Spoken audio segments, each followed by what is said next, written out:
दोस्तों, human life की history में कई ऐसे रेवोल्यूशन हुए जिसने लोगों की क्वालिटी और लाइफ ना सिर्फ इम्प्रूव किया बल्कि हमेशा के लिए बदल कर रख दिया। ऐसा ही एक रेवोल्यूशन इंडिया में भी देखने को मिला। 1947 में जब इंडिया आज़ाद हुआ तो यहाँ की लगभग 75% पॉपुलेशन एग्रीकल्चर पर डिपेंडेंट थी।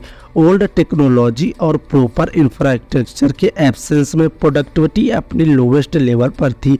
इंडिया की एग्रीकल्चर मानसून पर हाईली डिपेंडेंट था। अगर मानसून एक्सपेक्टेशन से कम होता तो एग्रीकल्चर पर भी गहरा प्रभाव पड़ता। इसका सलूशन था इरिगेशन फैसिलिटीज़, जो उस दौरान बहुत कम फार्मर्स के पास थी। कॉलोनियल रूल के दौरान इंडिया के एग्रीकल्चर में आई इस स्थिरता को ग्रीन रेवोल्यूशन ने तोड़ा। पर क्या था ग्रीन रेवोल्यूशन? ग्रीन रेवोल्यूशन की मीनिंग है fertiliser, pesticide, high yielding variety seed का इस्तेमाल करके क्रॉप प्रोडक्शन को कई गुना इंक्रीज करना। ग्रीन रेवोल्यूशन में बेटर मैनेजमेंट टेक्निक का भी यूज किया जाता है। आपको बता दें कि ग्रीन रेवोल्यूशन सिर्फ इंडिया में ही नहीं हुआ था। दरअसल इसकी शुरुआत मिड 20th सेंचुरी में एक अमेरिकन एग्रोनॉमिस्ट नॉर्मन बोरलॉग द्वारा की गई थी। आपको जानकर हैरानी होगी कि ये ग्रीन रेवोल्यूशन सभी डेवलपिंग कंट्रीज में उन्हीं के द्वारा इनिशिएट किया गया और इसलिए वर्ल्ड में उन्हें फादर ऑफ ग्रीन रेवोल्यूशन कहा जाता है। उन्होंने दुनिया के 100 करोड़ से अधिक लोगों को स्टारवेशन से उबारा था। फूड सप्लाई इंक्रीज करके उन्होंने वर्ल्ड पीस में बड़ा योगदान दिया। इसके लिए उनको 1970 में नोबेल पीस प्राइज भी दिया गया। दोस्तों, ये बात हुई वर्ल्ड स्टेज की। इंडिया की बात करें तो यहाँ ग्रीन रेवोल्यूशन के मेन लीडर थे agriculture scientist and genetics M S. Swaminathan.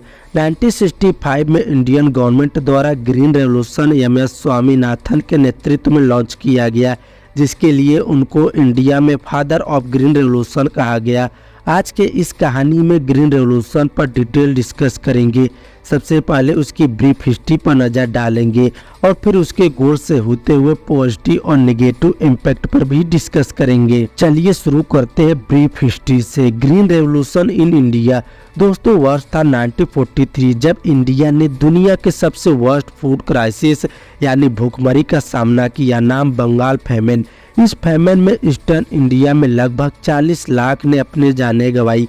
आज़ादी के बाद यानी 1947 से 1967 तक इंडियन गवर्नमेंट ने ज़्यादातर फार्मिंग एरिया को एक्सपेंड करने कॉन्सेंट्रेट किया।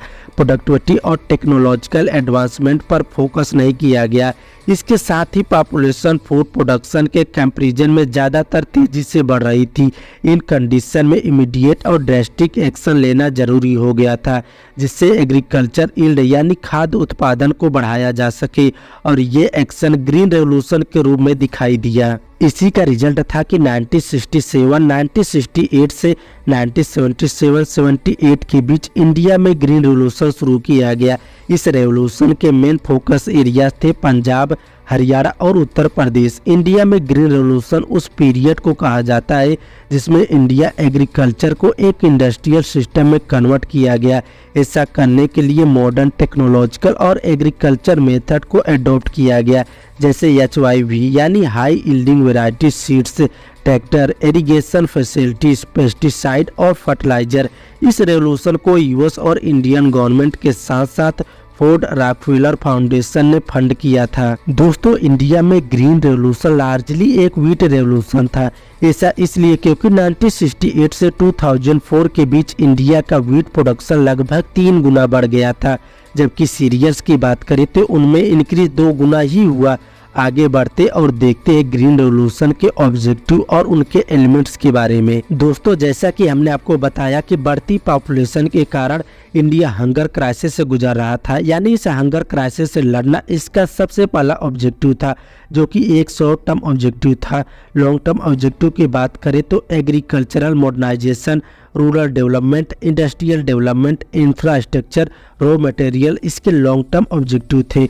एम्प्लॉयमेंट की बात करें तो एग्रीकल्चरल और इंडस्ट्रियल वर्कर्स दोनों को ही इस रेवोल्यूशन में रोजगार मिलने वाला था। दोस्तों, इस रेवोल्यूशन ने साइंटिफिक स्टडीज को भी बढ़ावा दिया, जहां ऐसे स्ट्रॉन्ग प्लान को प्रोड्यूस किया जाने लगा जो एक्सट्रीम क्लाइमेट और डिजीज को भी झेल सकते थे।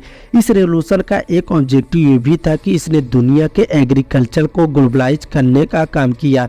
नॉन इंडस्ट्रियलाइज नेशन में टेक्नोलॉजी का संचार करके बड़े बड़े एग्रीकल्चर एरियाज में कॉरपोरेशन को सेटअप करके ग्लोबलाइजेशन को अंजाम दिया गया। अब बात करते हैं इस रेवोल्यूशन के बेसिक एलिमेंट के बारे में, जहां हम जानेंगे किस तरह से इस प्रोग्राम को इम्प्लीमेंट किया गया।